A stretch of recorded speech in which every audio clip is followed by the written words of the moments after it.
Hello and welcome back to my channel. আজকের ভিডিওতে আমরা HTML এর বেসিক থেকে শুরু করে অ্যাডভান্স লেভেল পর্যন্ত সবকিছু শিখব এবং শুধু শিখবই না, আমরা তার সাথে প্র্যাকটিসও করব। তো আপনি যদি একজন ওয়েব ডেভেলপার হতে চান তাহলে আপনার সর্বপ্রথম যে স্টেপ, আপনাকে HTML শিখতে হবে। তো আশা করা যায় এই ভিডিওটা যদি আপনি দেখেন ফার্স্ট টু লাস্ট, তাহলে আপনার HTML এর ফুল কনসেপ্ট ক্লিয়ার হয়ে যাবে। তো এরপরে আমি আপনাকে বলবো আপনি এই ভিডিওর জন্য আপনার কি কি প্রয়োজন। আপনার অবশ্যই একটা ল্যাপটপ অথবা কম্পিউটার থাকতে হবে, দেন আপনার লার্নিং মাইন্ডসেট থাকতে হবে, অ্যান্ড আপনার কম্পিউটারে একটা VS কোড এডিটর ইনস্টল করতে হবে, যেখানে আমরা আমাদের কোডগুলো প্র্যাকটিস করব। তো তাহলে আসুন দেরি না করে শুরু করা যাক। প্রথমে আমার কাজ হচ্ছে VS কোড এডিটর ইনস্টল করে ফেলা। তো VS কোড এডিটর ইনস্টল করার জন্য আমরা এখানে লিখবো VS Code, দেন আমরা চলে যাব VS Code এডিটরের পেজে। আচ্ছা, VS Code এডিটরের ওয়েবসাইটে আসার পরে এখান থেকে ডাউনলোড অপশনে যে আপনার অপারেটিং সিস্টেম অনুযায়ী আপনি ডাউনলোড করে নেবেন। আপনার অপারেটিং সিস্টেম যদি উইন্ডোজ হয়ে থাকে তাহলে 64 বিটের এটা ইউজার ইনস্টলার ডাউনলোড করবেন অ্যান্ড দেন ইনস্টল করে নেবেন। VS Code এডিটর ইনস্টল করার পর ওপেন করে নেবেন। দেন ওপেন করার পরে এখানে আপনি কিছু জিনিস দেখতে পাবেন, তো এগুলোতে খেয়াল করার দরকার নেই। এখানে সিম্পলি যাবেন ওপেন আ ফোল্ডার, দেন আপনাকে এখান থেকে একটা ফোল্ডার ওপেন করতে হবে। আপনার যদি অলরেডি একটা ফোল্ডার তৈরি করা থাকে তাহলে তো ভালো, আর যদি তৈরি না করা থাকে তাহলে একটা ফোল্ডার তৈরি করে নেবেন। তো আমি এখানে সিম্পলি একটা ফোল্ডার তৈরি করে নিব। আমি ফোল্ডারের নাম দিলাম হচ্ছে HTML, অ্যান্ড দেন এই ফোল্ডারকে সিলেক্ট করে আমি আমার VS Code এডিটরে ওপেন করে নেব। তো ওপেন করার পরে আমরা এখানে একটা ফাইল তৈরি করব, যেটার নাম দিব আমরা index.html। এখন এখানে আমাদের খেয়াল রাখতে হবে ফাইলের এক্সটেনশন যাতে .html থাকে। দেন আমরা এখন এখানে HTML এর কোড লিখতে পারি। HTML এ কোড লেখার আগে আমরা HTML সম্পর্কে কিছু জেনে নেই। প্রথমতই আমাদের কাছে আসবে হোয়াট ইজ HTML। HTML জিনিসটা কি? তো HTML এর ফুল ফর্ম হচ্ছে হাইপারটেক্সট মার্কআপ ল্যাঙ্গুয়েজ। যদিও এটাকে বলা হচ্ছে একটা ল্যাঙ্গুয়েজ, বাট এটাকে আসলে একটা প্রোগ্রামিং ল্যাঙ্গুয়েজ বলা চলে না, বিকজ HTML জাস্ট একটা ওয়েবসাইটের স্ট্রাকচার ডিফাইন করে। যেমন আমি যদি আপনাকে একটা এক্সাম্পল দেখাই, এখানে VS Code এডিটর আমরা দেখতে পাচ্ছি। তো VS Code এডিটরের ভিতরে আমরা এখানে কিছু বাটন দেখতে পাচ্ছি, ন্যাপবার দেখতে পাচ্ছি। তো এই যে বাটন আর ন্যাপবার, এগুলো তৈরি করার ক্ষেত্রে আমরা HTML ইউজ করে থাকি। তো এটা যদি আরো আমরা ডিপলি বুঝতে চাই তাহলে মাউসের রাইট বাটনে ক্লিক করে আপনি ইন্সপেক্টে যাবেন। ইন্সপেক্টে যাওয়ার পর এখানে আপনার সামনে একটা ডেভেলপার টুল ওপেন হয়ে যাবে। এখান থেকে আপনি কিন্তু দেখতে পাচ্ছেন যে আমাদের এই যে এই পেজটা যে এখানে রেন্ডার হয়েছে সেটার স্ট্রাকচার আমরা দেখতে পাচ্ছি, যেটা কিন্তু HTML কোডে তৈরি করা। ঠিক আছে, তো সিম্পলি আমি যদি একটু বাটনে হোভার করি তাহলে আমরা দেখতে পাবো এখানে একটা বাটন নামের HTML ট্যাগ আছে। দেন এটার ভিতরে কিন্তু ডাউনলোড ফর উইন্ডোজ এটা লেখা আছে। অ্যান্ড দেন নেক্সট যে বিষয়টা আমরা দেখি সেটা হচ্ছে যে এখানে আমি যদি ক্লিক করি দেখবেন এখানে কিছু কালার দেওয়া আছে। তো এই কালারটা কোথায় থেকে আসতেছে? কালার আসতেছে CSS এর মাধ্যমে। আমরা এখানে দেখেন ব্যাকগ্রাউন্ড কালার দিয়েছি। তো এখানে যদি আমি একটু চেঞ্জ করি কালারটাকে, কালার প্যালেটের মাধ্যমে আমি যে কালার দেব এখানে কিন্তু সে কালারই শো করবে। দেখেন আমি এখানে যদি পার্পল দেই তাহলে কিন্তু পার্পল শো করতেছে। আমরা সিম্পল ভাবে বুঝতে পারলাম যে HTML কি করে। HTML আমাদের স্ট্রাকচার ডিফাইন করে ওয়েবসাইটের, অ্যান্ড CSS এর মাধ্যমে আমরা সেই স্ট্রাকচারকে সুন্দর অ্যাপিয়ারেন্স দিতে পারি যাতে আমাদের সাইটগুলো দেখতে সুন্দর লাগে। তো আমরা এখন যাব নেক্সট স্টেপে। HTML ইউজ করে আমরা একটা সাইটের স্ট্রাকচার ডিফাইন করতে চাচ্ছি। এই কোর্সে আমরা আসলে এটাই করব। আমরা HTML দিয়ে কিভাবে একটা ওয়েবসাইটের স্ট্রাকচার তৈরি করতে হয় সেটাই আমরা দেখব। এখন আমরা দেখব basic HTML tags for document structure. এখন যেহেতু আমরা HTML কোড করতে চাচ্ছি তাহলে আমাকে কি করতে হবে? একটা HTML ট্যাগ নিতে হবে, যে ট্যাগের ভিতরে আমাদের HTML এর যতগুলো কোড আছে সেগুলো থাকবে। এখন HTML এর দুইটা অংশ থাকে, একটা থাকে হেডার অংশ আর একটা থাকে বডি। এখন হেডার অংশকে লেখার জন্য আমাকে হেড ট্যাগ ইউজ করতে হবে। দেন আমাদের নেক্সট যে অংশ সেটা হচ্ছে বডি ট্যাগ। দুইটা অংশ আমরা বুঝতে পারলাম, হেড অ্যান্ড বডি। এখন প্রশ্ন হলো যে হেড ট্যাগের ভিতরে কি কি থাকে এবং এই জিনিসগুলো কোথায় শো করে, অ্যান্ড বডি ট্যাগের ভিতরেই বা কি কি থাকে। আমরা যদি প্রথমে হেড ট্যাগের কথা চিন্তা করি, লাইক আমরা প্রথমেই টাইটেল ট্যাগকে রাখতে পারি। টাইটেল ট্যাগের ভিতরে আমরা দিতে পারি মাই ওয়েবসাইট। তো আমরা এখন কোডটাকে রান করব। কোডকে রান করার জন্য আমাদেরকে একটা এক্সটেনশন ইনস্টল করতে হবে, যেটার নাম হচ্ছে লাইভ সার্ভার। এখানে লাইভ লিখলে আপনার কাছে কিন্তু লাইভ সার্ভার এক্সটেনশন চলে আসবে। এখান থেকে আপনি সিম্পল ইনস্টল করে নেবেন।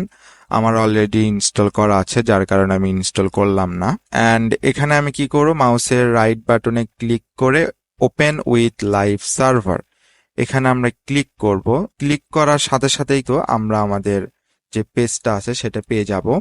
এখানে যদি আমি খেয়াল করি, দেখেন মাই ওয়েবসাইট লেখা কিন্তু আমার চলে আসছে। অ্যান্ড আমরা হেড ট্যাগের মাধ্যমে বুঝতে পারলাম যে হেডের ভিতরে যে টাইটেল ট্যাগ আমরা ইউজ করে যে টেক্সট আমরা লিখবো সেটা কোথায় আসবে, ওয়েবসাইটের টাইটেলে চলে আসবে। তো এটা গেল আমাদের টাইটেল ট্যাগ।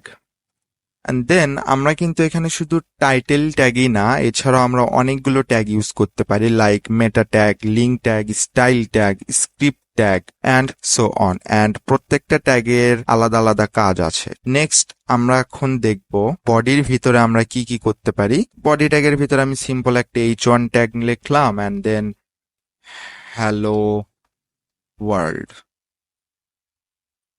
ওকে, এখানে দেখেন আমি হ্যালো ওয়ার্ল্ড লিখলাম, অ্যান্ড দেন এখানে কিন্তু আমার হ্যালো ওয়ার্ল্ডটা চলে আসলো।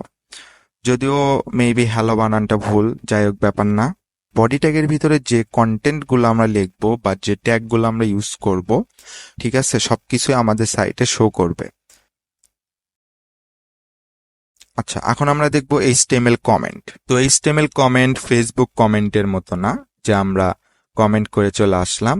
HTML কমেন্ট বলতে বোঝায় আমরা আমাদের HTML কোডের ভিতরে কোনো কন্টেন্টকে যদি আমাদের সাইটে শো না করাতে চাই বা দেখাতে না চাই, তাহলে আমরা HTML কমেন্ট ইউজ করে সেই অংশকে হাইড করে দিতে পারি। তো সাপোজ আমাদের কাছে যে কোড অলরেডি আছে, এখানে আমরা H1 ট্যাগ দিয়ে হ্যালো ওয়ার্ল্ড লিখেছি। এখন আমরা চাচ্ছি না যে H1 কে আমাদের সাইটে শো করাতে। তো এই ক্ষেত্রে কিন্তু আমি HTML কমেন্টকে ইউজ করতে পারি। তো HTML কমেন্ট আমরা দুইভাবে করতে পারি, একটা হচ্ছে single line comment and multi line comment. যদিও দুইটা দেখতে একই। প্রথমে আমাকে লেফট অ্যারো দিতে হবে, দেন এক্সক্লেমেশন মার্ক, দেন ডাবল ড্যাশ দিতে হবে, অ্যান্ড সেম রিপিট করতে হবে তার অপোজিটটা। অ্যান্ড এটার মাঝখানে আমি যে কোডকে রাখবো সেটা কমেন্ট হয়ে যাবে। দ্যাট মিনস সেই লাইনটা আর আমাদের পেজে শো করবে না। তো এখন যদি আমরা চাই যে মাল্টি লাইন কমেন্ট দেখতে, তো সেটা আমরা কিভাবে করতে পারি, আমরা আরেকটা H1 ট্যাগ নিলাম, অ্যান্ড এখানে আমরা লিখলাম হাই এভরিওয়ান। এটা কিন্তু আমাদের সাইটে শো হয়েছে, বাট এটাকে যদি আমি HTML কমেন্টের ভিতরে নিয়ে যাই তাহলে কিন্তু আর এটা শো করবে না। তো এখানে আমরা কি করতেছি, দুইটা HTML ট্যাগকে কমেন্ট করেছি, যার কারণে এটাকে বলা হচ্ছে মাল্টি লাইন কমেন্ট। আর যখন আমরা জাস্ট একটা HTML ট্যাগকে কমেন্ট করব, তো এটাকে বলা হবে সিঙ্গেল লাইন কমেন্ট। আচ্ছা, HTML কমেন্ট আমরা জানলাম।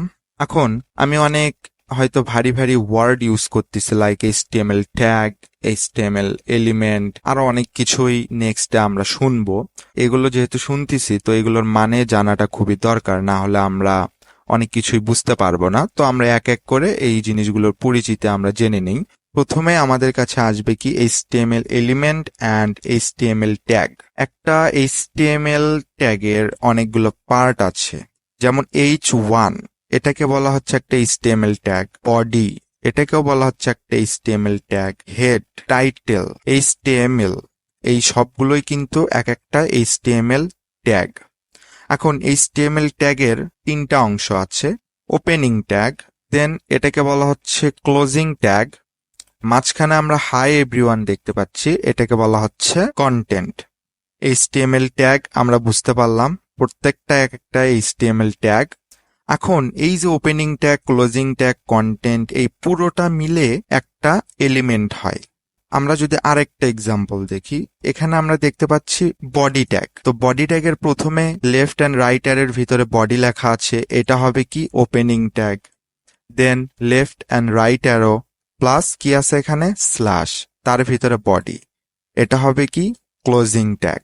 দেন ওপেনিং অ্যান্ড ক্লোজিং ট্যাগের ভিতরে আমরা এই যে H1 এই পুরো HTML এলিমেন্ট যেটা দেখতে পাচ্ছি সেটাই হবে এই বডি ট্যাগের কন্টেন্ট। আর একটা জিনিস কিন্তু এখানে ফোকাস করার বিষয় আছে, আমরা যদি এখানে শুধু টেক্সট লিখি সেটা কিন্তু বডি ট্যাগের কন্টেন্ট হচ্ছে, প্লাস এই যে H1 এই পুরোটা সহজে একটা এলিমেন্ট আমরা দেখতে পাচ্ছি সেটাও কিন্তু বডি ট্যাগের কন্টেন্ট হিসেবেই বিবেচিত হবে। তাহলে ওভারঅল বডি ট্যাগের ভিতরে যা কিছু আছে সবকিছুই বডি ট্যাগের কন্টেন্ট।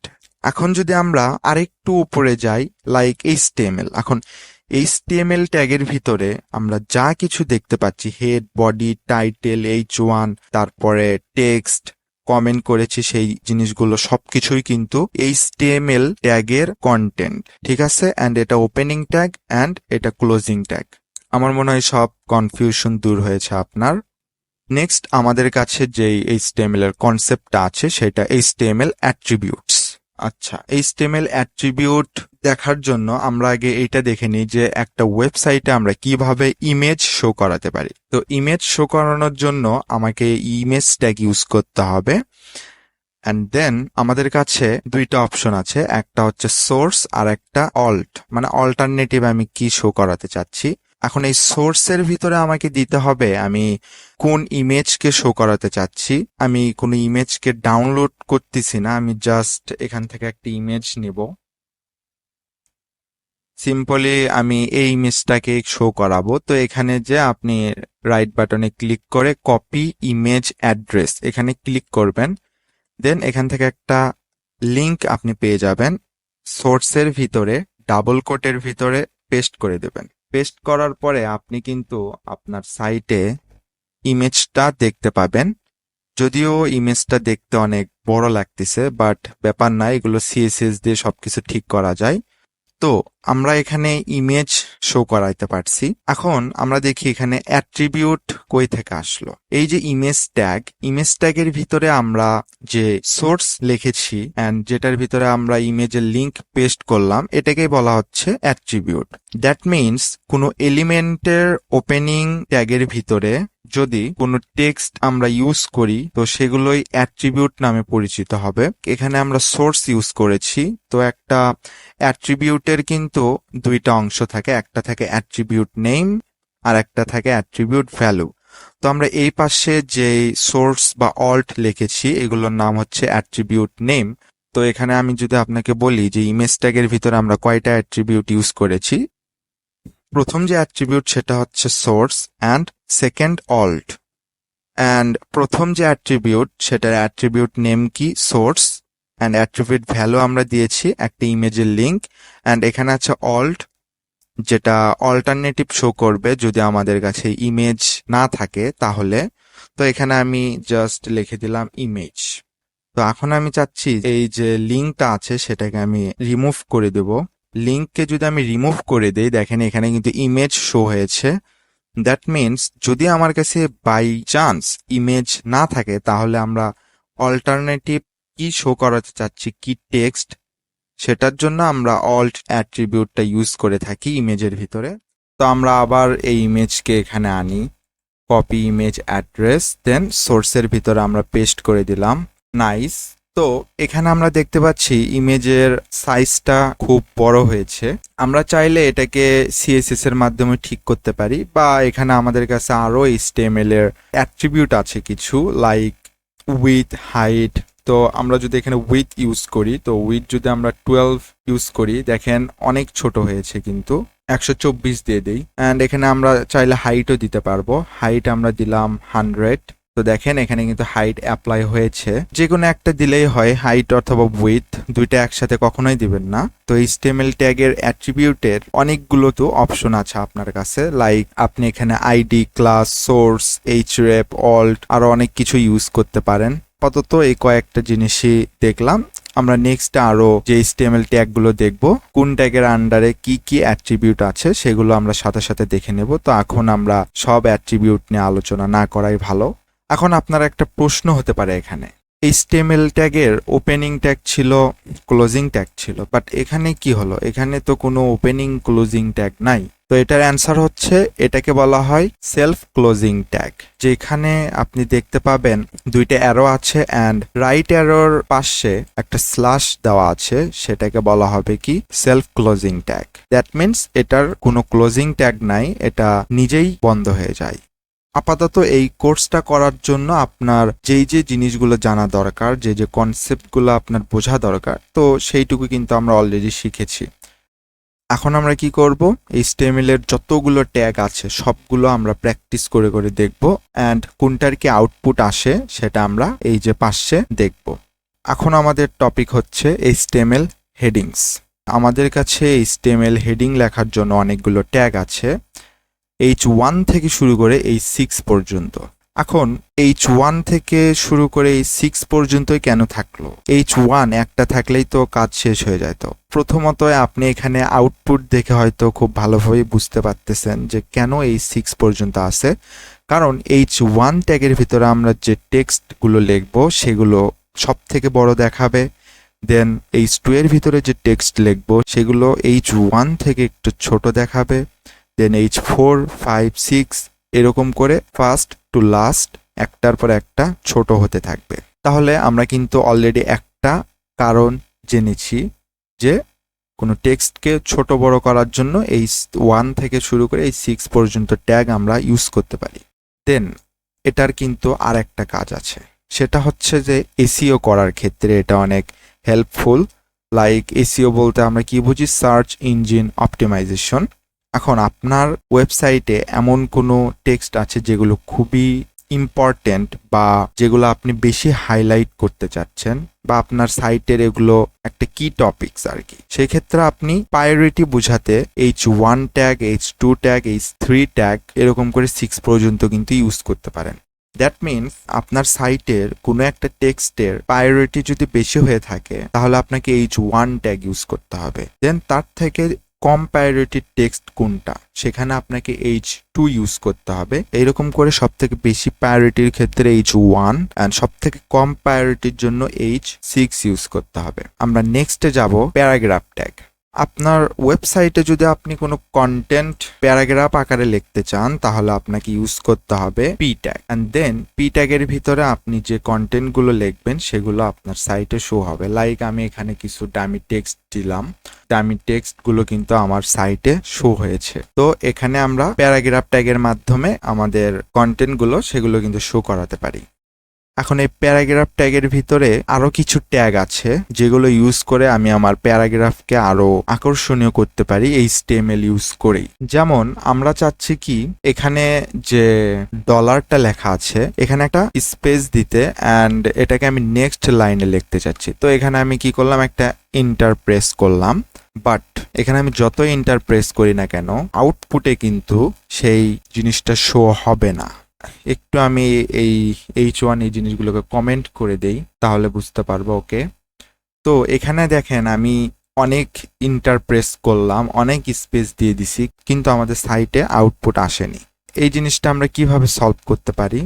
তো এই ক্ষেত্রে আমাদের কাছে একটা ট্যাগ আছে যেটার নাম হচ্ছে প্রি ট্যাগ, যেটা কিন্তু আমরা প্যারাগ্রাফ ট্যাগের ভিতরেই লিখতে পারি অথবা প্যারাগ্রাফ ট্যাগ না লিখেও লিখতে পারি। তো আমরা আগে প্যারাগ্রাফ ট্যাগের ভিতরেই প্রি লিখি, দেন এখানে দেখেন আমি যেভাবে এটাকে চাচ্ছি সেভাবেই কিন্তু দিতে পারবো। তো এখানে যদি আমি একটু স্পেসটা কমিয়ে দেই তাহলে কিন্তু এখানে স্পেস কমে যাচ্ছে। দেন এখানে যদি আমি নেক্সট লাইনটা ডিলিট করে দেই এটা কিন্তু সেরকমই হচ্ছে।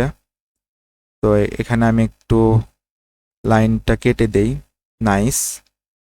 দেন আমি যদি এখানে একটা ইন্টার প্রেস করি এখানেও কিন্তু দেখেন ইন্টার প্রেস হইল, অ্যান্ড এখানে একটি স্পেস যদি আমি আবার কেটে দেই সাথে সাথে কিন্তু স্পেসটাও কেটে গেল। তো that means pre tag use করে আমাদের প্যারাগ্রাফকে আমরা ম্যানুয়ালি যেভাবে সাজাতে চাচ্ছি ঠিক সেভাবেই সাজাতে পারবো। ঠিক আছে, আমরা স্পেস দিলে এখানেও স্পেস হবে, নেক্সট লাইন দিলে এখানেও নেক্সট লাইন হবে। নাইস। তো আমরা কিন্তু প্রি ট্যাগটা প্যারাগ্রাফ ট্যাগের ভিতরে ইউজ করতে পারি, অথবা প্যারাগ্রাফ ট্যাগ আমরা যদি নাও দেই তাও কিন্তু এটা কাজ করবে, কোনো সমস্যাই হবে না। দেখেন এখনো কিন্তু আমরা সেম আউটপুটই পাচ্ছি। দেন আমরা এখানে যেভাবে স্পেস দেই না কেন, আমরা জাস্ট নেক্সট লাইনে চাচ্ছি আমাদের কন্টেন্টগুলো। তো সেই ক্ষেত্রে আমি কিন্তু সিম্পল একটা পি ট্যাগ ইউজ করতে পারি। দেন পি ট্যাগের ভিতরে আমরা একটা ডামি টেক্সট নিলাম। ডামি টেক্সট নেওয়ার পরে আমি চাচ্ছি কি, এই যে ডলার এই জিনিসটাকে আমরা নিচে চাচ্ছি, এক লাইন নিচে। তো সেক্ষেত্রে আমরা কিন্তু এখানে বিআর ট্যাগ ইউজ করতে পারি। বিআর ট্যাগ ইউজ করলে একটা নিউ লাইন স্টার্ট হয়ে যায়। ঠিক আছে, দেখেন এখানে ডলারের আগে বিআর ইউজ করলাম, তো এই ডলারটা কিন্তু নিচে নেমে গেল। দেন আমি চাচ্ছি কি, আমি অডিও এটাকে আমরা একটা নেক্সট লাইনে চাচ্ছি, তো সেখানে আমরা বিআর ট্যাগ ইউজ করব। দেন এটা কিন্তু নিচে নেমে আসছে। তাহলে আমরা এটা বুঝতে পারলাম যে বিআর ট্যাগ ইউজ করে আমরা কি করতে পারি। আমরা এখন কি চাচ্ছি, এই দুইটা আলাদা আলাদা লাইনের মাঝখানে আমরা একটা লাইন চাচ্ছি ব্ল্যাক কালারের। ঠিক আছে, তো সেটা আমরা কিভাবে করতে পারি, সেটা আমরা করতে পারি HR ট্যাগ ইউজ করে। HR ট্যাগ যদি আমরা ইউজ করি, দেখেন এটার মাঝখানে কিন্তু একটা হরিজন্টাল লাইন চলে আসছে। তো আমরা যেখানে একটা হরিজন্টাল লাইন চাচ্ছি সেখানে আমরা কি করব, HR ট্যাগ ইউজ করব, তাহলে আমাদের হরিজন্টাল লাইন অ্যাড হয়ে যাবে। বাট এখন আমরা চাচ্ছি কি, পি ট্যাগের ভিতরে কিছু অ্যাট্রিবিউট দেখতে। যেমন এই যে এখানে যে টেক্সটগুলো আছে, আমি চাচ্ছি কি এই টেক্সটটাকে আমি রাইটে নেব অ্যান্ড এটাকেও আমি রাইটে নিয়ে যাব। তো এটা আমি কিভাবে করতে পারি, এটা করার জন্য আপনাকে পি ট্যাগের ভিতরে একটা অ্যাট্রিবিউট আছে যেটার নাম অ্যালাইং। তো এখানে আমি অ্যালাইংটা দিয়ে দিচ্ছি। অ্যালাইং দিলে কি হবে, এখানে দেখেন এটা কিন্তু সেন্টারে চলে আসছে। এটাকে আমি চাইলে রাইটেও করতে পারি। রাইটে দিলাম, এটা কিন্তু রাইটেও চলে গেল। অ্যান্ড এটাকে আমি যদি আবার লেফটে রাখতে চাই, আবার কিন্তু এটা লেফটে চলে আসবে। তো আমরা এখানে আরেকটা অ্যাট্রিবিউট দেখলাম যেটার নাম হচ্ছে অ্যালাইং, অ্যান্ড এই অ্যাট্রিবিউটের ভ্যালু হিসেবে আমরা left, right and centre use করতে পারি। যদিও আমরা এই অ্যাট্রিবিউট খুব একটা ইউজ করি না, আমরা CSS দিয়েই বেশিরভাগ কাজ করে থাকি, বাট এখানে যেহেতু আমরা HTML শিখতেছি যার কারণে আমি সবকিছু আর কি দেখাচ্ছি। তো প্যারাগ্রাফের ভিতরে এইটুকুই ছিল। এখন আমরা দেখব আমরা HTML এর ভিতরে উইদাউট CSS কিভাবে আমাদের কন্টেন্ট বা টেক্সটগুলোকে ফরম্যাট করতে পারি। দ্যাট মিনস আমরা এখন দেখব HTML টেক্সট ফরম্যাটিং। আচ্ছা, যেহেতু আমরা HTML এর টেক্সটকে ফরম্যাট করতে চাচ্ছি, তো HTML এর একটা যে কোনো ট্যাগ নিয়ে নেই। আমি পি ট্যাগই নিয়ে নিচ্ছি, আপনি যে কোনো ট্যাগ নিতে পারেন অথবা না নিলেও কোনো সমস্যা নাই। আচ্ছা, আমি নেই না, আমরা জাস্ট সিম্পল লোরাম লিখবো, তাহলে আমাদের এখানে একটা ডামি টেক্সট জেনারেট হয়ে যাবে। এখন এই ডামি টেক্সটের ভিতরে আমি চাচ্ছি কি, এই যে ডলার এই টেক্সটটাকে ইতালিক সিস্টেমে লিখতে। তো ইতালিক সিস্টেম কি, টেক্সটগুলোকে কি হয়, বাঁকা করে লেখা হয়। হ্যাঁ, তো এটা করার জন্য আমাকে আই ট্যাগ ইউজ করতে হবে, অ্যান্ড আই ট্যাগের ভিতরে আমাকে যে কন্টেন্টকে আমি ইতালিক সিস্টেমে লিখতে চাচ্ছি সেটাকে পেস্ট করতে হবে। দেখেন এখানে কিন্তু আমরা পেয়ে গেছি ডলার।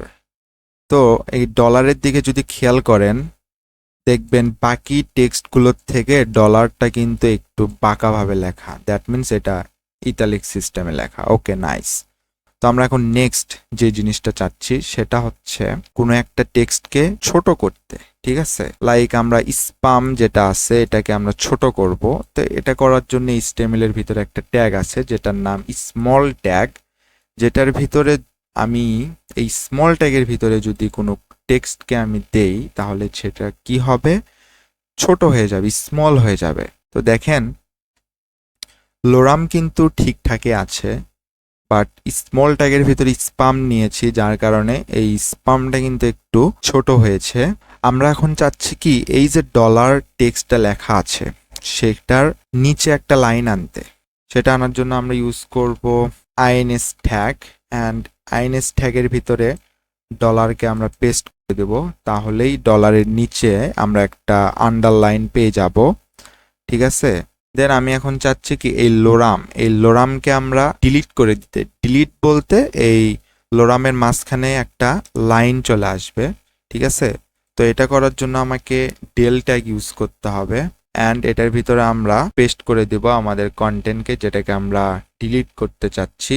তো দেখেন লোরামের মাঝখানে কিন্তু একটা লাইন চলে আসছে, যেটা ডিলিট ট্যাগ ইউজ করার মাধ্যমে আমরা পেয়েছি।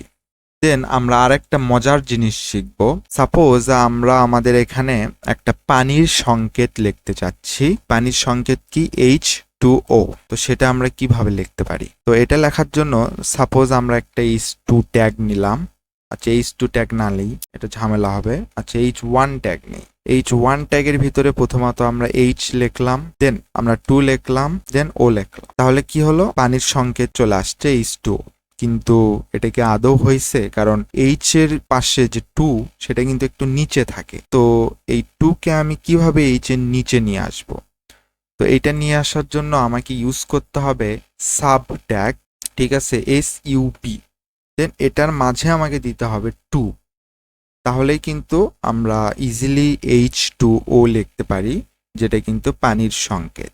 নেক্সট আমরা দেখব, আমরা কোনো একটা টেক্সট, এই যে স্পাম, এটাকে আমরা বোল্ড করতে চাচ্ছি, মোটা করতে চাচ্ছি।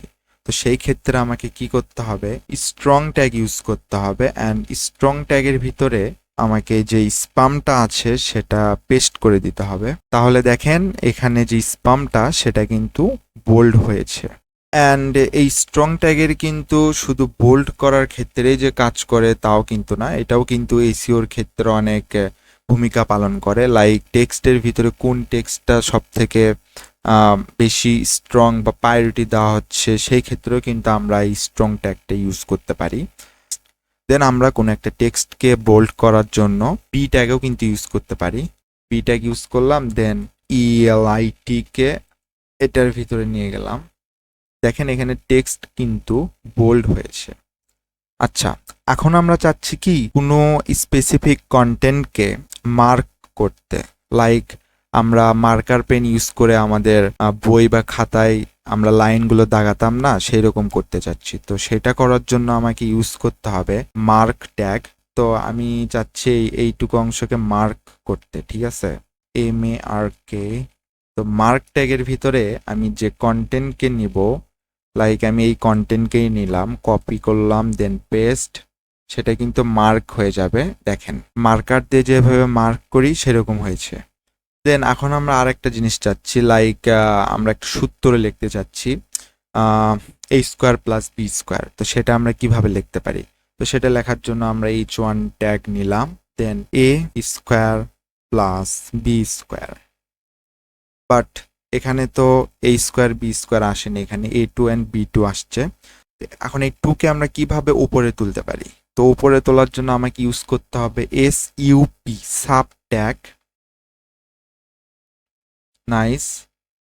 সেম জিনিস আমরা করব B এর পরে, SUP সাব 2। দেখেন এখানে কিন্তু A² + B² চলে আসছে। এখন আমরা যেটা শিখব HTML কোটেশনস। HTML কোটেশনের ভিতরে অনেকগুলো ট্যাগে আছে। তো এই ট্যাগগুলো খুব একটা ইম্পর্টেন্ট না, তাও আমরা একটা একটা করে দেখব। প্রথমে আমাদের কাছে ব্লক কোড নামে একটা ট্যাগ আছে, যেটার ভিতরে কি করতে পারি? আমরা কোড লিখতে পারি। এটা প্যারাগ্রাফ ট্যাগের মতোই কাজ করে, বাট এখানে আপনি একটা জিনিস খেয়াল করবেন দুইটার মাঝখানে, যে একটা প্যারাগ্রাফ ট্যাগ নেই উপরে, আর নিচে আমি নেব কি ব্লক কোড। প্যারাগ্রাফ ট্যাগ যখন আমি নিয়েছি তখন কিন্তু উপর নিচ সাইড থেকে কোনো প্যাডিং বা কোনো কিছু স্পেস আমরা দেখতে পাচ্ছি না। বাট এখানে যখন আমরা ব্লক কোড ট্যাগ ইউজ করেছি, সেটার ভিতরে কন্টেন্ট আমরা লিখেছি, সেই কন্টেন্ট কিন্তু একটা ব্লক টাইপের ভিতরে চলে আসছে, ঠিক আছে। দ্যাট মিনস এটা একটা ব্লক অ্যান্ড এটার ভিতরে কন্টেন্ট লিখেছি আমরা, উপর নিচ দুই পাশ থেকে একটা সুন্দর স্পেস চলে আসছে। তো এটাই হচ্ছে এটার বেনিফিট অ্যান্ড এটার আরও অনেক বেনিফিট আছে। লাইক আমরা এখানে প্রোগ্রামিং ল্যাঙ্গুয়েজকে আমরা লিখতে চাচ্ছি, লাইক আমরা এখানে জাভাস্ক্রিপ্টের কোনো কোড লিখতে চাচ্ছি। তো এইরকম টাইপের কোড বা কোনো ম্যাথমেটিক্যাল ক্যালকুলেশন বা এই জিনিসগুলো লিখতে কিন্তু ওই ব্লক কোড ট্যাগ ইউজ করতে হয়।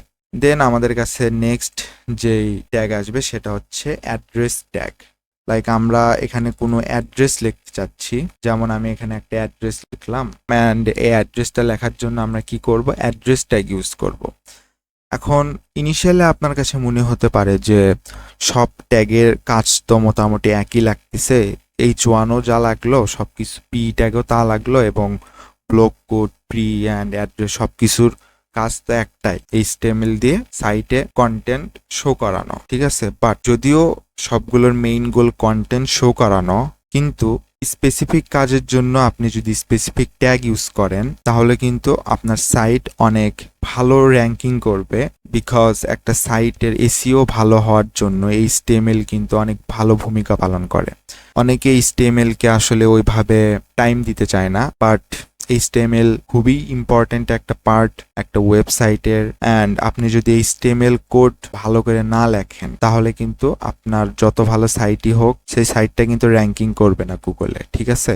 তো যার কারণে অবশ্যই আমরা স্পেসিফিক কাজের জন্য স্পেসিফিক ট্যাগ ইউজ করব, এতে অ্যাজ এ ডেভেলপার হিসেবে আমাদের এক্সপিরিয়েন্সও ভালো হবে, প্লাস আমাদের সাইটও কিন্তু অনেক ভালো র্যাঙ্কিং করবে। আচ্ছা, এখন আমরা আমাদের সাইটে কোটেশন লিখতে চাচ্ছি, লাইক কারো উক্তি বা মোটিভেশনাল কোনো স্পিচ আমরা লিখতে চাচ্ছি, তো সেই ক্ষেত্রে আমরা কি ইউজ করতে পারি, কোটেশন মার্ক। বাট আমরা যদি চাই কোটেশন মার্ক আমরা ইউজ করব না, সেই ক্ষেত্রে আমাদের কাছে একটা HTML এর ট্যাগ আছে যেটার নাম কিউ। তো এই কিউ ট্যাগের ভিতরে আমি দিস ইজ মাই কোট এটা যদি লিখি, দেখবেন এখানে কিন্তু অটোমেটিক দুইটা কোটেশন অ্যাড হয়েছে। তো আপনার সাইটে যদি এরকম কিছু থাকে যে টেস্টিমোনিয়াল লেখার ক্ষেত্রে বা কোনো কোটেশন লেখার ক্ষেত্রে আপনি কিন্তু কিউ ট্যাগ ইউজ করতে পারেন। নাইস, আমরা তাহলে এটাও বুঝতে পারলাম। এখন আমরা HTML কালার দেখব উইথ স্টাইল ট্যাগস। তো এটা দেখার জন্য আমরা প্রথমে একটা HTML ট্যাগ নিয়ে নিলাম, দেন এখানে আমরা দিলাম দিস ইজ হেডিং, অ্যান্ড আমি এখন চাচ্ছি এই H1 কে কালার করতে। তো এখন আমি সেটা কিভাবে করতে পারি, সেটা করার জন্য আমাকে H1 এর ভিতরে স্টাইল অ্যাট্রিবিউট ইউজ করতে হবে। তো আমরা স্টাইল অ্যাট্রিবিউট ইউজ করে কোনো HTML ট্যাগের ভিতরে CSS অ্যাড করতে পারি। তো সিম্পলি আমরা কি করলাম, স্টাইল ট্যাগ নিয়ে নিলাম, দেন আমরা চাচ্ছি কি টেক্সটকে রেড করব আমরা। তো সেটা করার জন্য আমরা ইউজ করব কালার রেড। তো যখনই আমরা এখানে কালার রেড দিব, এখানে টেক্সট কিন্তু রেড হয়ে যাবে। আমি এখন চাচ্ছি দিস ইজ হেডিং, এটার ব্যাকগ্রাউন্ডটাকে সবুজ করতে। তো সেই ক্ষেত্রে আমরা ইউজ করব ব্যাকগ্রাউন্ড কালার গ্রিন। তো এখানে আপনি যে কোনো কালার ইউজ করতে পারেন, লাল, সাদা, কালো, বেগুনি, আপনার ইচ্ছা মতো, কোনো সমস্যা নাই। বাট আপনাকে খেয়াল রাখতে হবে স্টাইল অ্যাট্রিবিউট ইউজ করতেছেন কিনা। দেন এটার ভিতরে CSS এর দুইটা অ্যাট্রিবিউট আমরা আজকে শিখলাম, কালার আর একটা হচ্ছে ব্যাকগ্রাউন্ড কালার, ঠিক আছে। আর এটার পরে আমার CSS এর উপর একটা ডেডিকেটেড ভিডিও আসবে, তো সেখানে আমরা CSS একদম ডিপলি শিখবো, কোনো সমস্যা নাই। তো আপাতত এইটুকুই আমরা শিখি CSS এর ক্ষেত্রে। আমরা এখন চাচ্ছি কি আমাদের সাইটে এমন একটা সিস্টেম থাকুক যেখানে আমরা ক্লিক করলে অন্য একটা লিংক ওপেন হবে, আমরা একটা সাইট থেকে আর একটা সাইট ওপেন করব। তো এটা করার জন্য আমাকে এই ট্যাগ ইউজ করতে হবে, অ্যানকার ট্যাগ বলা হয় যেটাকে। অ্যান্ড অ্যানকার ট্যাগের ভিতরে একটা অ্যাট্রিবিউট আছে যেটার নাম href। এই href এর ভিতরে হাইপারলিংক রেফারেন্স দিতে হবে। আমরা এখন চাচ্ছি কি আমাদের কাছে এই পেজটা ওপেন হোক আমাদের সাইটে ক্লিক করার মাধ্যমে। তো এখান থেকে আমি যে হাইপার লিঙ্কটা আছে সেটা কপি করলাম, দেন আমি এখানে পেস্ট করে দিলাম। পেস্ট করার পরে এই যে এ ট্যাগ আছে, এ ট্যাগের ওপেনিং এন্ড ক্লোজিং ট্যাগের মাঝখানে কন্টেন্ট দিব।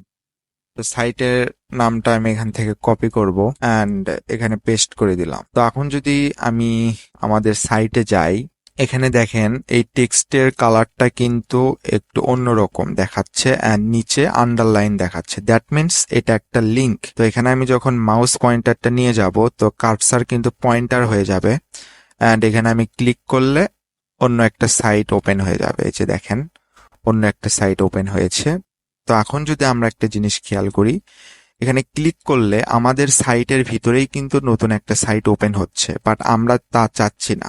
আমরা চাচ্ছি এখানে ক্লিক করলে আলাদা একটা ট্যাবে সাইটটা ওপেন হোক। তো সেটা করার জন্য আমাদের কাছে আর একটা অ্যাট্রিবিউট আছে যেটার নাম টার্গেট। অ্যান্ড টার্গেটের ভিতরে আমাদের কাছে অনেকগুলো অপশন আছে, লাইক আমরা চাচ্ছি একটা ব্ল্যাঙ্ক পেজ তৈরি হোক, সেক্ষেত্রে আমাকে ব্ল্যাঙ্ক লিখতে হবে। তো এখন যদি আমি এখানে ক্লিক করি, একটা নতুন ট্যাব ওপেন হচ্ছে, দেন আমাদের যে লিঙ্ক দেওয়া আছে সাইটের, সেই লিঙ্ক অনুযায়ী সাইটটা কিন্তু ওপেন হচ্ছে। তো এই অ্যানকার ট্যাগের ভিতরে আরো অনেক কিছু আছে, তো এখন অত কিছু জানারও দরকার নাই, এইটুকু জানলে আমার মনে হয় হয়ে যাবে। তো এখানে অ্যানকার ট্যাগ শেখার মাধ্যমে আমাদের যে বেসিক এইচটিএমএল ছিল সবকিছু আমরা কমপ্লিট করে ফেলেছি, সবকিছু আমরা শিখে ফেলেছি। তো আমাদের লেভেল 1 কমপ্লিট। এখন আমরা যাব লেভেল 2-তে। ওকে, আমরা কিন্তু ইতিমধ্যে আমাদের লেভেল 1 কমপ্লিট করে ফেলেছি, যেখানে আমরা বেসিক এইচটিএমএল ট্যাগ সম্পর্কে জেনেছি এবং সেগুলো প্র্যাকটিস করেছি। তো এখন আমরা কিছু অ্যাডভান্স এইচটিএমএল ট্যাগ সম্পর্কে জানবো। প্রথমে আমি আপনাকে এইচটিএমএল লেখার একটা শর্টকাট দেখাবো।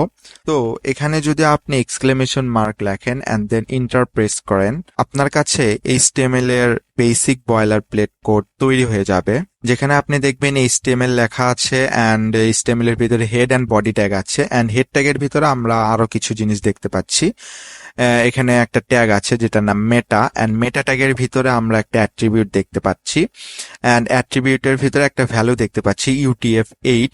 তো UTF-8 এটা একটা এনকোডার, যেটা এইচটিএমএল এর কোডকে মেশিন কোডে কনভার্ট করে, যেটার কারণে আমরা UTF-8 নামের একটা ক্যারেক্টার সেট ইউজ করি। দেন আমাদের কাছে আর একটা মেটা ট্যাগ আছে, যেটা ভিতরে আমরা কিছু অ্যাট্রিবিউট দেখতে পাচ্ছি। তো প্রথম যে অ্যাট্রিবিউট দেখতে পাচ্ছি নেম, তো name is equal to viewport, and then আমরা এখানে দেখতে পাচ্ছি content width device width and initial scale 1.0। এই যে মেটা ট্যাগটা আমরা ইউজ করেছি, এটা ইউজ করা হয়েছে আমাদের সাইটকে রিসপন্সিভ তৈরি করতে। এখন রিসপন্সিভ বলতে কি বোঝাচ্ছে, আমরা যদি সিম্পলি আমাদের VS Code এডিটরের সাইটে যাই, এখানে দেখেন আমি এটাকে একটু মোবাইল সিস্টেম নিয়েছি। মোবাইল সিস্টেমে নেওয়ার পরে এটার ডিজাইন কিন্তু চেঞ্জ হয়ে গেছে, ঠিক আছে। এখানে দেখতে পাচ্ছি আমরা একটা drop down menu, and then আমি যদি এটাকে বড় করি, আমরা যদি এটাকে ডেস্কটপ মোডে নিয়ে আসি, তাহলে দেখবেন এখানে কিন্তু আর ওই ড্রপ ডাউন মেনুটা নাই। তো দ্যাট মিনস আমরা বুঝতে পারলাম মেটা ট্যাগের ভিতরে যে কোডগুলো আমরা লিখেছি, ওই কোডগুলোর কারণেই কিন্তু এই জিনিসগুলো হচ্ছে। যদিও পুরোপুরি ওই জিনিসটা এই কোডের কারণেই হচ্ছে না, কারণ ওখানে আরো অনেক CSS ইউজ করা আছে। দেন আমরা এখানে তো টাইটেল ট্যাগ অলরেডি আমরা জানি, এটা অ্যাডভান্স লেভেলের কিছু না, এটা তো বেসিক লেভেলেরই। ওকে, ডান। তো এখানে আমরা লিখে দিই মাই ওয়েবসাইট। সুন্দর। ওকে, এখন আমরা যাব নেক্সট স্টেপে, যেটা হলো HTML টেবিলস। এখন আমরা দেখব HTML এর ভিতরে আমরা একটা টেবিল কিভাবে তৈরি করতে পারি। লাইক আমরা স্কুল বা কলেজে পড়ি, আমাদের স্কুল কলেজে কিছু স্টুডেন্ট আছে, অ্যান্ড স্টুডেন্টের রোল অ্যান্ড নেম আমরা একটা টেবিলের ভিতরে রাখতে চাচ্ছি। তো এটা আমরা কিভাবে করতে পারি? তো এটা করার জন্য প্রথমে আমাকে টেবিল ট্যাগ নিতে হবে, অ্যান্ড টেবিল ট্যাগের ভিতরে আমাকে আগে টেবিল রো নিতে হবে। টেবিল রো মানে কি, যা ভার্টিক্যাল ভাবে যে রো যায় সেটা হচ্ছে table row. And table row নেওয়ার জন্য আমাকে কি করতে হবে, TR ট্যাগ ইউজ করতে হবে। টেবিল রো এর শর্ট ফর্ম কি, TR। এখন একটা টেবিলের কিছু অংশ থাকে, একটা হচ্ছে টেবিল হেড, যেখানে আমরা লিখবো হচ্ছে টেবিলের যে কি পয়েন্ট গুলো সেগুলো। লাইক আমরা এখানে TH ট্যাগ ইউজ করতে হবে এটা করার জন্য। TH টেবিল হেডের শর্ট ফর্ম। তো আমরা এখন চাচ্ছি কি এখানে আমরা স্টুডেন্টের নেম আমরা শো করব প্রথমে, দেন আমরা এটাকে একটু কপি করলাম, এখানে লিখবো রোল নাম্বার। দেন আমরা আবার একটা টেবিল রো নিব, অ্যান্ড এই প্রত্যেকটা টেবিল হেডের আন্ডারে আমরা কি কি কন্টেন্ট চাচ্ছি সেগুলো আমরা এখন ডিফাইন করব। তো সেটা করার জন্য আমাকে TR টেবিল রো এর ভিতরে TD ইউজ করতে হবে। আমার নাম লিখলাম আমি রাইসুল, অ্যান্ড দেন তো এটাকে আমি একটু রিফ্রেশ করে নিলাম। রিফ্রেশ করার পর আমরা দেখতে পাচ্ছি আমরা যেগুলো লিখতেছি সেগুলো শো হচ্ছে, অটোমেটিক রিলোড হচ্ছে। অ্যান্ড দেন আমরা লিখবো কি আমার রোলটা, লাইক আমার রোল 01। এখন এটাকে দেখতে কিন্তু টেবিল মনে হচ্ছে না। তো টেবিল মনে হওয়ার জন্য আমরা এখানে কিছু অ্যাট্রিবিউট ইউজ করব, বর্ডার 1। অ্যান্ড যখনই আমরা বর্ডার 1 লিখবো, দেখা যাচ্ছে প্রত্যেকটা টেক্সটের আন্ডারে কিন্তু একটা বর্ডার চলে আসছে সাইড দিয়ে, ঠিক আছে। তো এখন আমরা বুঝতে পারতেছি এটাকে দেখে এখন টেবিল টেবিল মনে হচ্ছে আর কি। তো দেখেন এখানে আমরা টেবিল হেড দিয়েছি, অ্যান্ড টেবিল হেড কিন্তু একটু বোল্ড আকারে লেখা, অ্যান্ড রোল নাম্বার কিন্তু আমরা এখানে দিয়েছি। তো এই যে টেবিল হেড, এই জিনিসগুলো কিন্তু কি হিসেবে কাজ করতেছে, আপনাকে আমি বললাম যে আপনি সপ্তাহের নাম বলেন, সপ্তাহের নাম এটা আপনার কাছে কি অ্যান্ড আপনার কাছে ভ্যালু হবে কি শনিবার, রবিবার, সোমবার, মঙ্গলবার এরকম। এখানে যে টেবিল হেড, যেটা আমরা একটা টেবিল রো এর আন্ডারে লিখেছি, এইটা কিন্তু কনস্ট্যান্ট থাকবে, এটা চেঞ্জ হবে না। বাট আমাদের কাছে এই যে টি আর আরেকটা যে আমরা নিচে রো নিয়েছি, সেটার মাঝে আমরা টি ডি লিখে যে ভ্যালুগুলো অ্যাড করতেছি, এগুলো আমরা চেঞ্জ করতে পারবো এবং অনেকগুলো অ্যাড করতে পারবো। লাইক আমি যদি এটাকে আবার কপি করি, এটা এখানে যদি আমি হাসান লিখি অ্যান্ড দেন এখানে 2 লিখি, দেখেন এখানে কিন্তু অটোমেটিক আরেকটা টেবিল রো অ্যাড হয়েছে। দেন প্রত্যেকটা কি এর আন্ডারে কিন্তু আলাদা ভ্যালু আমি এখানে অ্যাড করেছি। তো এখানে আমি আরেকটা অ্যাড করব, এখানে আমি লিখবো হৃদয় অ্যান্ড এখানে আমি লিখবো কি রোল 3। দেখেন এখানে কিন্তু অটোমেটিক সেটা শো করতেছে। তো এটাই হলো আমার একটা বেসিক টেবিল তৈরি করার সিস্টেম। বাট একটা টেবিলের কিন্তু আবার অনেকগুলো অংশ থাকে, like table head, table body, table footer, এই জিনিসগুলো থাকে।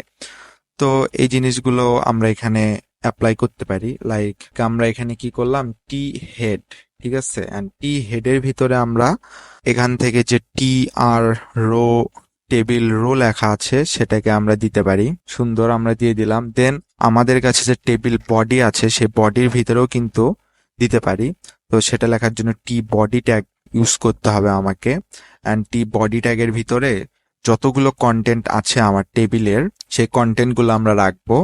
অ্যান্ড দেন নেক্সট যে বিষয়টা, টি ফুটার, ঠিক আছে।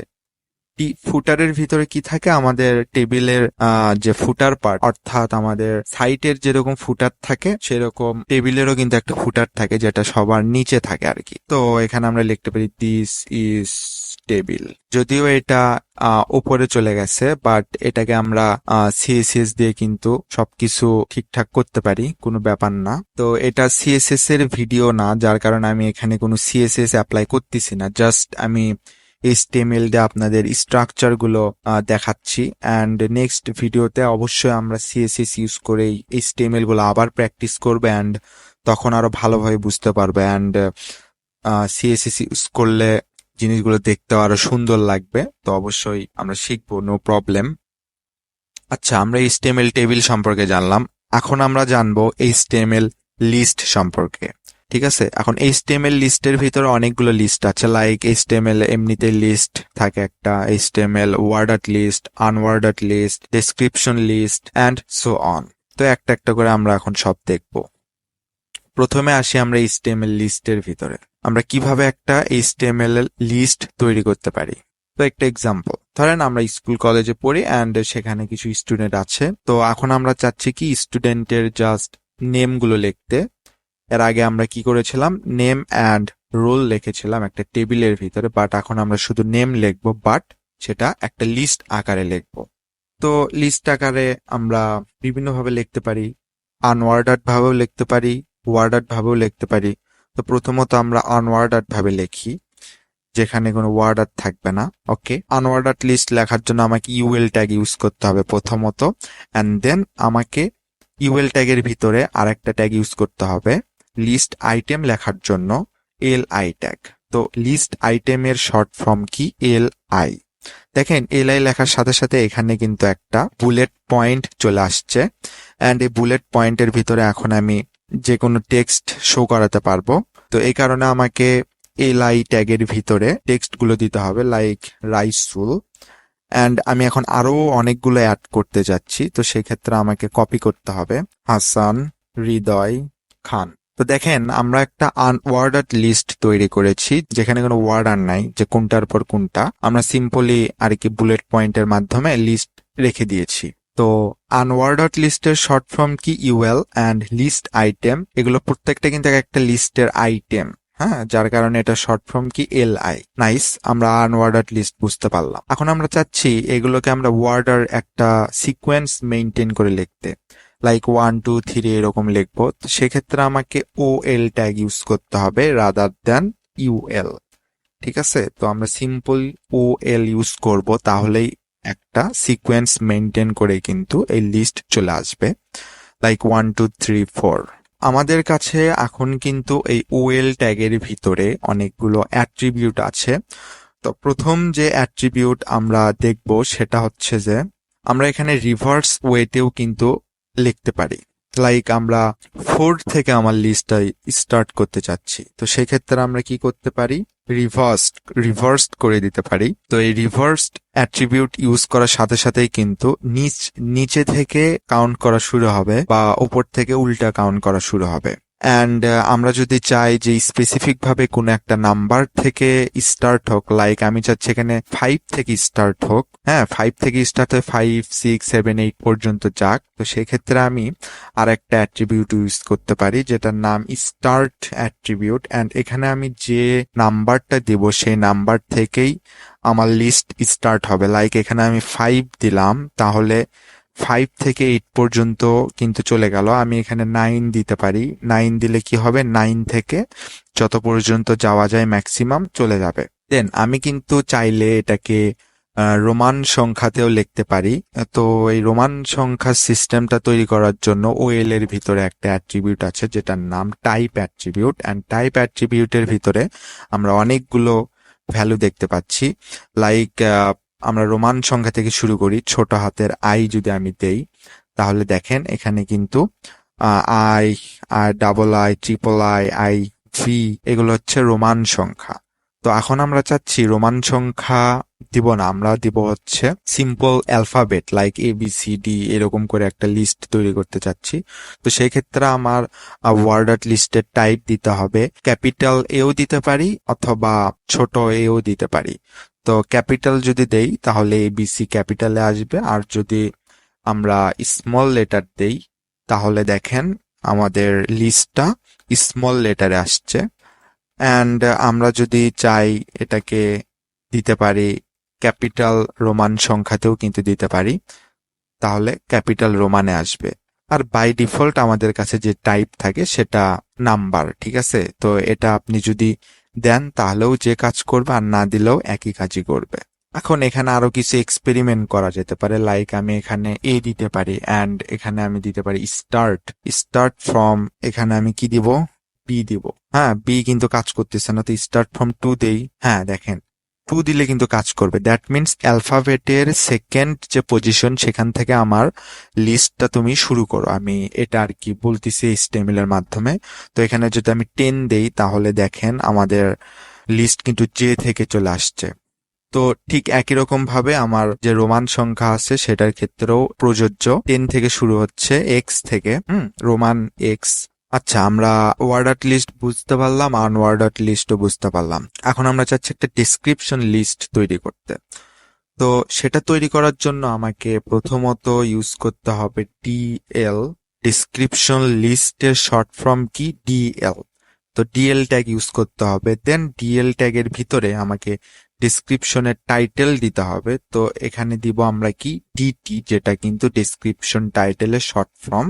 এখানে আমি কিরকম ডেসক্রিপশন লিস্ট তৈরি করতে পারি, লাইক HTML এর ফুল ফর্ম কি, HTML থাকলো আমাদের ডেসক্রিপশন টাইটেলের ভিতরে HTML, অ্যান্ড আমাদের ডেসক্রিপশন, দ্যাট মিনস এই HTML এর ফুল ফর্ম কি সেটার একটা ডেসক্রিপশন আমরা দিয়ে দেব।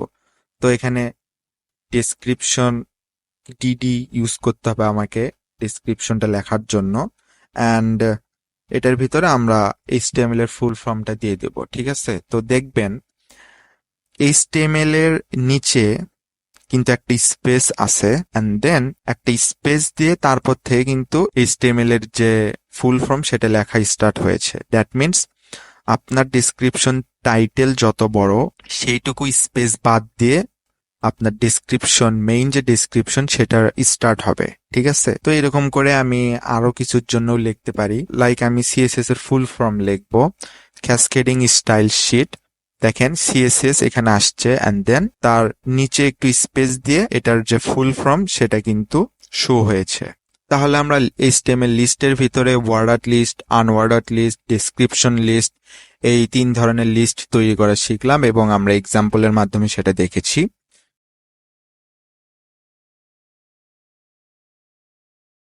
এখন আমরা দেখব HTML block and inline elements.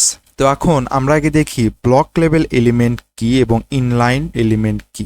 প্রথমে আমরা দেখি HTML ব্লক এলিমেন্টস।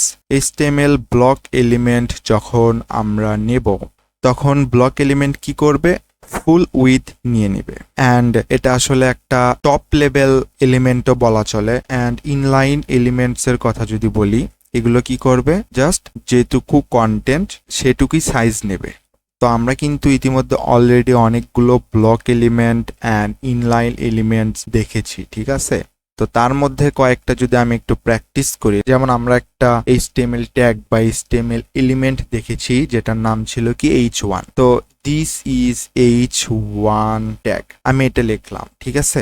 দেন আমি এখন একটা ইনলাইন এলিমেন্টস লিখি, তাহলে দুইটার মধ্যে আমরা কম্প্যারিজন করতে পারবো।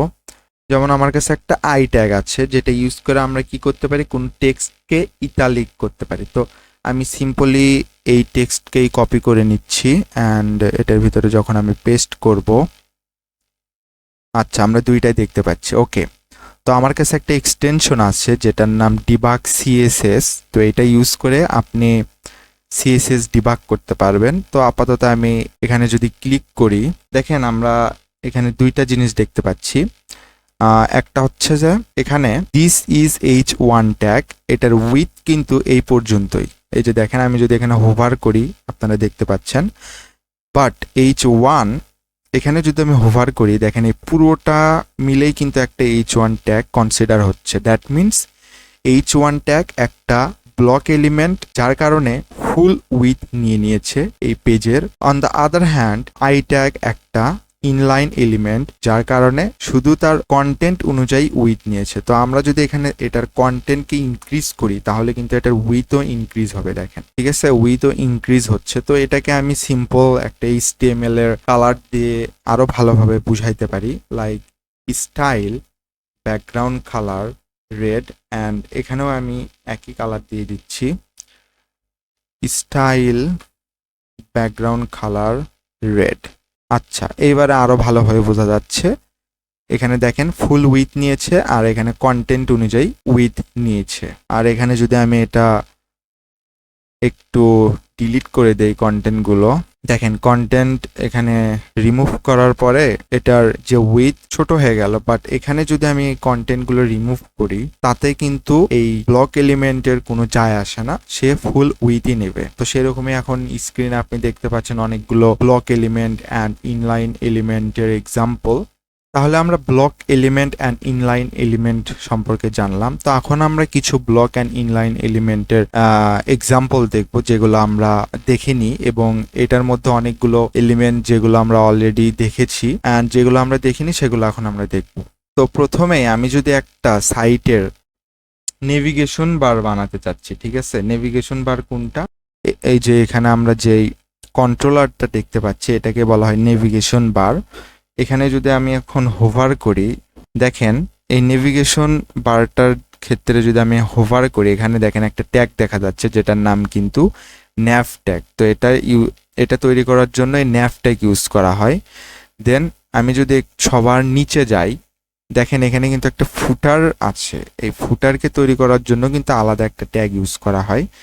তো দেখেন এখানে যদি আমি হোভার করার পরে এখানে যাই সোর্সের ভিতরে, এলিমেন্টসের ভিতরে, ফুটার ট্যাগের মাধ্যমে কিন্তু এই পুরো পার্টকে wrap করা আছে।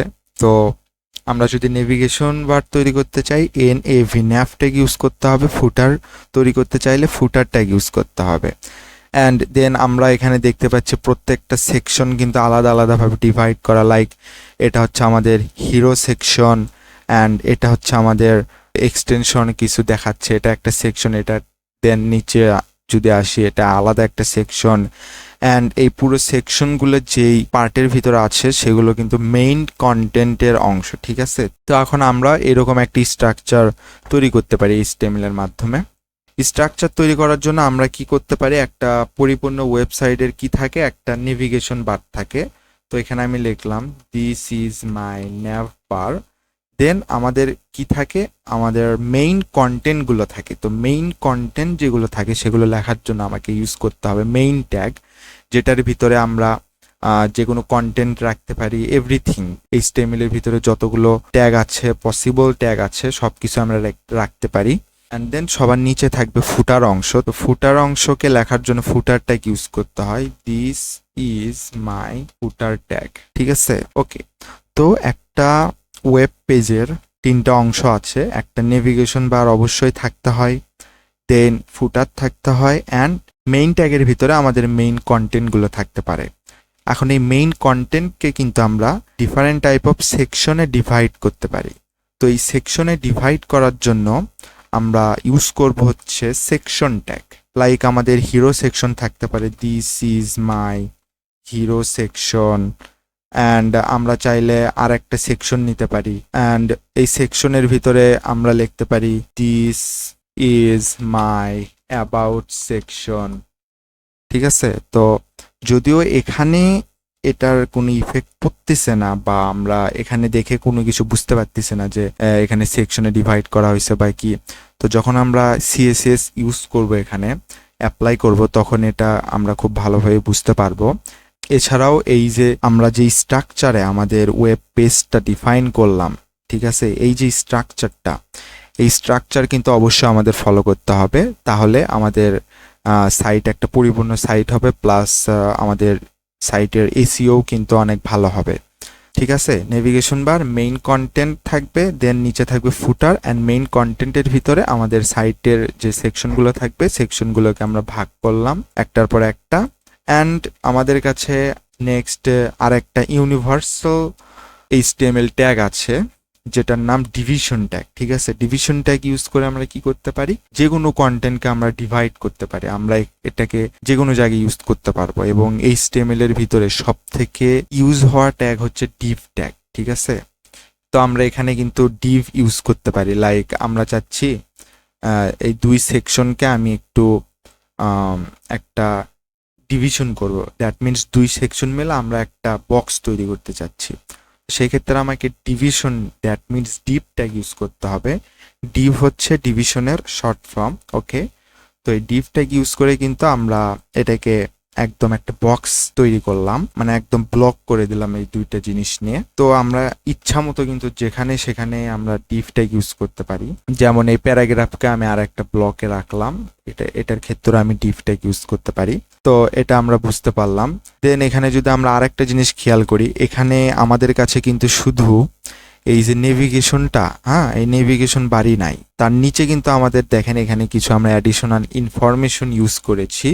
তো এই অ্যাডিশনাল ইনফরমেশন কিন্তু হেডারের অংশ। দ্যাট মিনস আমাদের ওয়েব পেজের যে নেভিগেশন বার থাকে, এই নেভিগেশন বার কিন্তু আবার হেডারের ভিতর থাকে। ঠিক আছে, তো এই হেডার অংশের ভিতরে নেভিগেশন বার থাকতে পারে, বা আমরা যদি কোনো এখানে কোনো নোটিফিকেশন দিতে চাচ্ছি হেডার অংশে, বা কোনো অ্যানাউন্সমেন্ট, এটার যদি কোনো সেকশন তৈরি করতে চাই, তো হেডারের ভিতরেও কিন্তু এরকম আমি সেকশন তৈরি করতে পারি, দিস ইজ অ্যাড সেকশন।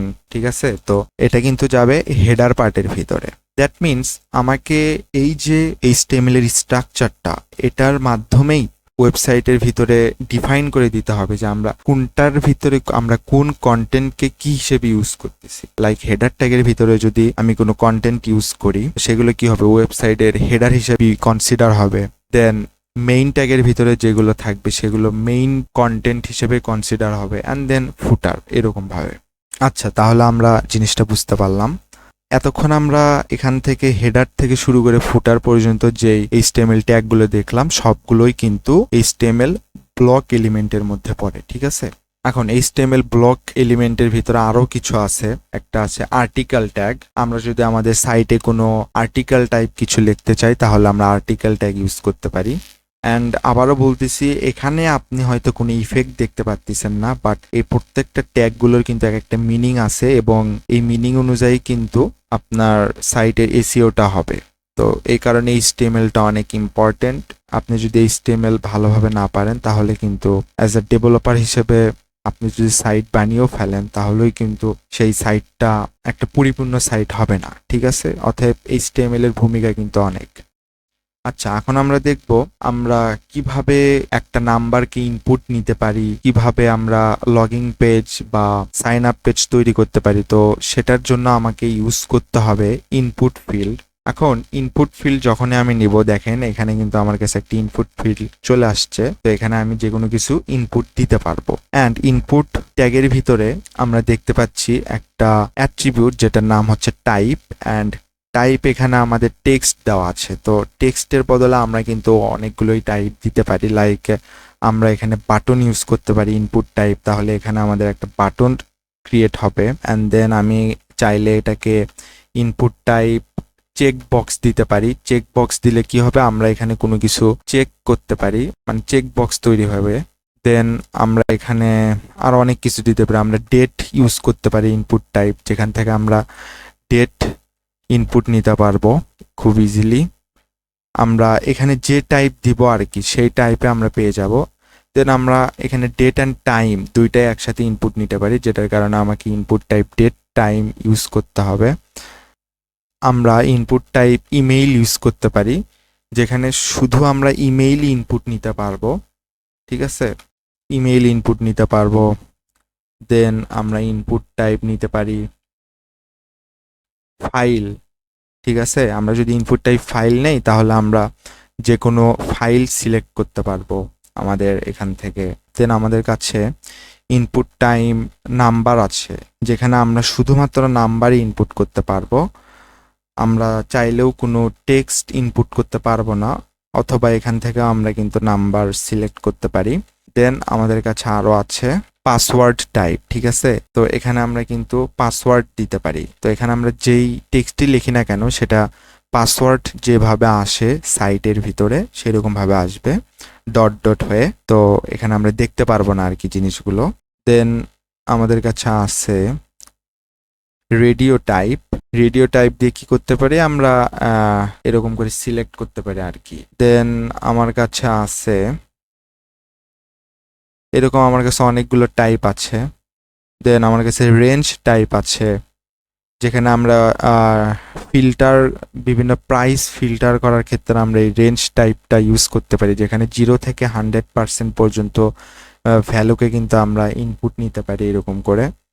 দেন আমার কাছে আছে মান্থ টাইপ। হ্যাঁ, আমরা এখান থেকে যে কোনো মান্থ ইনপুট নিতে পারি, লাইক জানুয়ারি, ফেব্রুয়ারি, যে কোনো ইচ্ছা আমরা এখান থেকে কিন্তু ইনপুট নিতে পারবো। দেন আমার কাছে আছে টাইম টাইপ, যেখান থেকে আমি টাইমকে ইনপুট নিতে পারবো, লাইক এখন কয়টা বাজে, এম পি এম, আমার ইচ্ছা মতো কিন্তু এখান থেকে টাইমকে আমি ইনপুট নিতে পারতেছি কোনো সমস্যা ছাড়াই। তো এগুলো আমার কাছে অনেকগুলি ইনপুট টাইপ আছে, যেগুলো আপনি কিন্তু এখন স্ক্রিনে দেখতে পাচ্ছেন। তো অবশ্যই এগুলো আপনি একটা একটা করে সবগুলোই প্র্যাকটিস করবেন। অ্যান্ড এখানে আমি সিঙ্গেল ভাবে সবগুলো দেখাচ্ছি, কোনো সমস্যা নেই। আমরা নেক্সট ভিডিওগুলোতে একদম ফুল একটা ফর্ম তৈরি করব অ্যান্ড এই জিনিসগুলো আরো ভালোভাবে শিখবো। আপাতত আজকে জাস্ট আমরা HTML এর সাথে পরিচিত হচ্ছি যে কোনটা দিয়ে কি হয় আর কি। তো আমরা এখানে ইনপুটের টাইপ অ্যাট্রিবিউট জানলাম। তো এখানে আমি টাইপ টেক্সট রাখি আপাতত।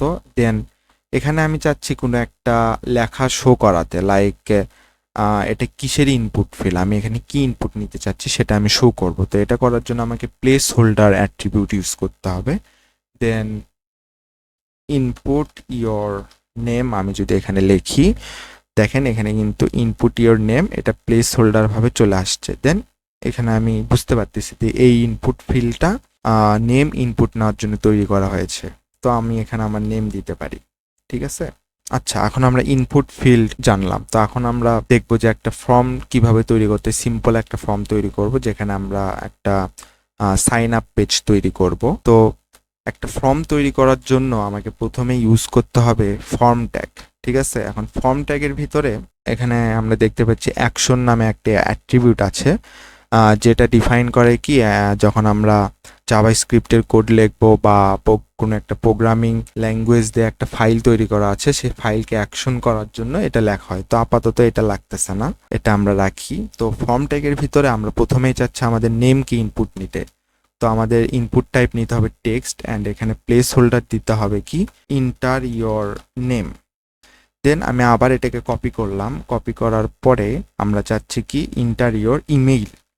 তো যেহেতু আমরা ইমেইল ইনপুট নিব, যার কারণে আমাকে টাইপ কি নিতে হবে, টাইপ নিতে হবে কিন্তু ইমেইল, টেক্সট নেওয়া যাবে না, কারণ আমরা একটা ইমেইল কি ইনপুট নিচ্ছি। দেন আমি চাচ্ছি ফোন নাম্বার। তো ফোন নাম্বারের জন্য আমরা কি করতে পারি, এখানে ফোন দিতে পারি, অ্যান্ড ইনপুট টাইপ দিতে পারি আমরা নাম্বার, কারণ এখানে আমি একটা নাম্বার কি ইনপুট নিচ্ছি। দেন আমি কিন্তু এখানে একটা পাসওয়ার্ড ইনপুট নিতে পারি অ্যান্ড এখানে আমার ইনপুট টাইপ দিতে পারি আমরা পাসওয়ার্ড রাদার দেন নাম্বার। ঠিক আছে, তো পাসওয়ার্ড দিলে কি হবে, এখানে আমি পাসওয়ার্ড নিতে পারি। দেন এখানে আমি আবার দিতে পারি কনফার্ম পাসওয়ার্ডের জন্য একটা কিছু। তো আর একটা ইনপুট ফিল আমি নিলাম, নেওয়ার পরে আমি এখানে নেব C password, that means confirm password, and এটা টাইপও থাকবে কি পাসওয়ার্ড। এখন আমরা চাচ্ছি এখানে আমি একটা বাটন অ্যাড করব, ঠিক আছে, যেখানে ক্লিক করলে এই ফর্মটা সাবমিট হবে। তো এই বাটন নেওয়ার জন্য আমার কাছে আরেকটা ট্যাগ আছে যেটার নাম বাটন ট্যাগ। এই বাটন ট্যাগের ভিতরে আমরা কি করতে পারি, সাবমিট ইয়োর ফর্ম। হ্যাঁ, অ্যান্ড এই সাবমিটকে নিচে আনার জন্য আমি একটা কাজ করতে পারি, এখানে একটা আর ট্যাগ ইউজ করতে পারি, তাহলে কিন্তু এটা নিচে চলে আসবে। তাহলে আমি এখানে একটা বাটন নিলাম, তো এখানে কিন্তু এখানে আমি এখন আমার সাবমিট করতে পারবো ফর্মটাকে, raisul58@gmail.com। এখানে আমি পাসওয়ার্ড দিয়ে দিলাম কনফার্ম পাসওয়ার্ড, দেন এটাকে আমি সাবমিট করে দিলাম অ্যান্ড এটা কিন্তু সাবমিট হয়ে যাবে। এখন কিভাবে সাবমিট হবে এটা আমরা পরের ভিডিওগুলোতে দেখব, যখন আমরা জাভা স্ক্রিপ্ট বা কোনো প্রোগ্রামিং ল্যাঙ্গুয়েজ শিখবো তখন।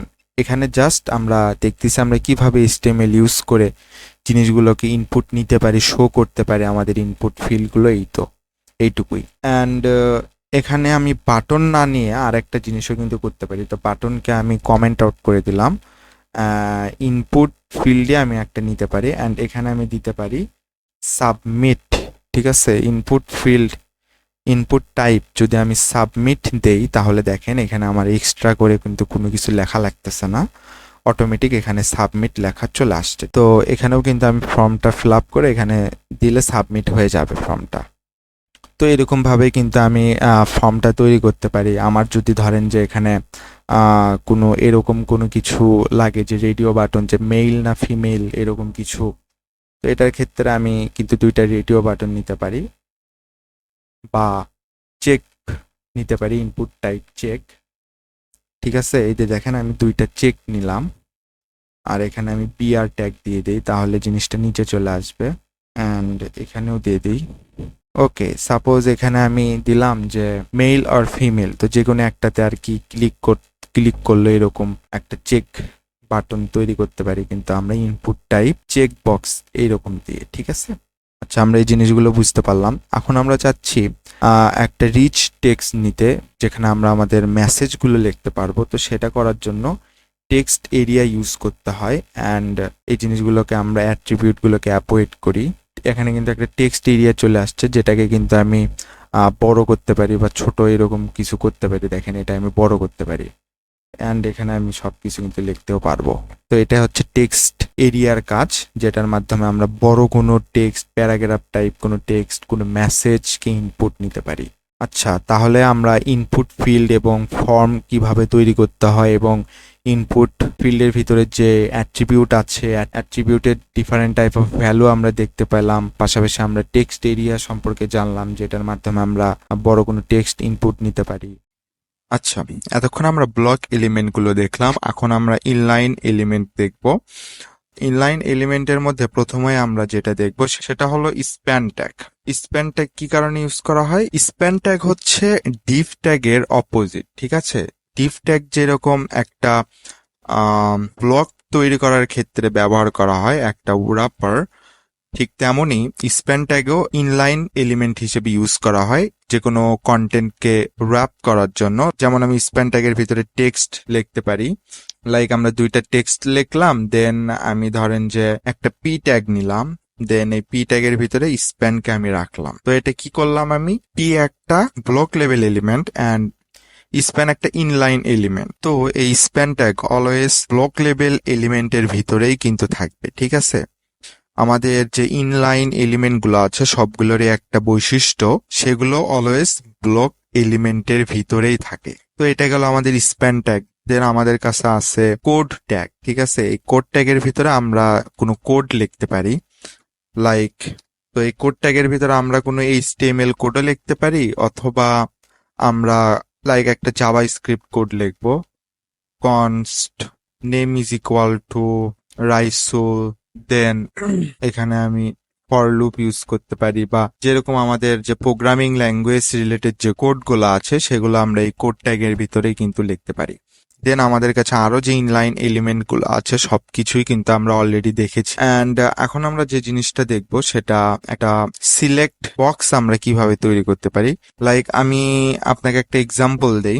আমি আপনাকে বললাম যে আপনি তো প্রোগ্রামিং শিখতে চাচ্ছেন, তো আপনি কি টাইপের প্রোগ্রামিং ল্যাঙ্গুয়েজ শিখতে চাচ্ছেন, তো সেগুলোর জন্য আমি আপনাকে কিছু অপশন দেব। তো এই অপশন সিস্টেমটা তৈরি করার জন্য আমাদের ইউজ করতে হবে সিলেক্ট ট্যাগ। দেন এটার ভিতরে আমাকে অপশনগুলো দিতে হবে একটা একটা করে। অপশনের ভ্যালু দিতে হবে লাইক এইচটিএমএল, দেন এখানে আমি দিলাম সিএসএস, দেন আমি এখানে দিলাম জেএস, দ্যাট মিনস জাভাস্ক্রিপ্ট, এই জিনিসগুলো। ঠিক আছে, যদিও এখানে সেকশন চলে আসছে, সরি, সিলেক্ট আসবে এখানে। ওকে, দেখেন এখানে সিলেক্ট দেওয়ার সাথে সাথে কিন্তু আমাদের এখানে একটা ড্রপ ডাউন তৈরি হলো, যেখানে আমি যে অপশনগুলো দিয়েছি লাইক এইচটিএমএল, সিএসএস, জাভাস্ক্রিপ্ট, এই অপশনগুলো কিন্তু চলে আসছে। তো এখন আমি কিন্তু যে কোনো একটা এখান থেকে সিলেক্ট করতে পারবো। তো এরকম ভাবে আমরা এখানে চাইলে অনেকগুলোই দিতে পারি। লাইক এখানে আমি দিলাম সি প্লাস প্লাস, এই যে দেখেন সি প্লাস প্লাস, তো এগুলো ইনলাইন এলিমেন্টের মধ্যেই পড়ে। দেন আমাদের কাছে আছে একটা ইনলাইন এলিমেন্ট যেটার নাম লেভেল। আচ্ছা, লেভেল ট্যাগের ভিতরে আমরা কি করতে পারি, সিলেক্ট অপশন, অ্যান্ড এখানে আমি দিলাম একটা আইডি দিলাম। আইডি এটাও একটা অ্যাট্রিবিউট, এটা নিয়ে আরো বড় আলোচনা হবে যখন আমরা সিএসএস পড়বো তখন। তো আইডি আমি দিলাম অপশন, অ্যান্ড এখানে আমি দিলাম অপশন। তো দেখেন আমি এখানে সিলেক্ট করতেছি, এটা হচ্ছে দেখেন এখানে আমি যখন সিলেক্ট করব, সিলেক্ট করার পরে দেখেন এটা কিন্তু এটার পাশে যে বর্ডার সেটা কিন্তু বোল্ড হয়েছে। তো ঠিক একই রকম ভাবে আমি যখন এই অপশনে ক্লিক করব, দেখেন এটার পাশে যে বর্ডার সেটা বোল্ড হয়ে যাবে।